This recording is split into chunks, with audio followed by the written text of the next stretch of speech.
நீ படித்த பொண்ணு வசதியாக வாழ்ந்துட்டு பேசுகிற. நாங்கள் அப்படி இல்லை.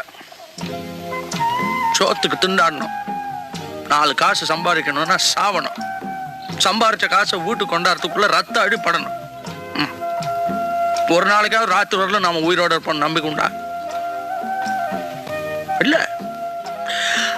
அதனால்தான் எங்களால் கோர்ட்டு போலீஸ்ன்னு நினைக்க முடியல.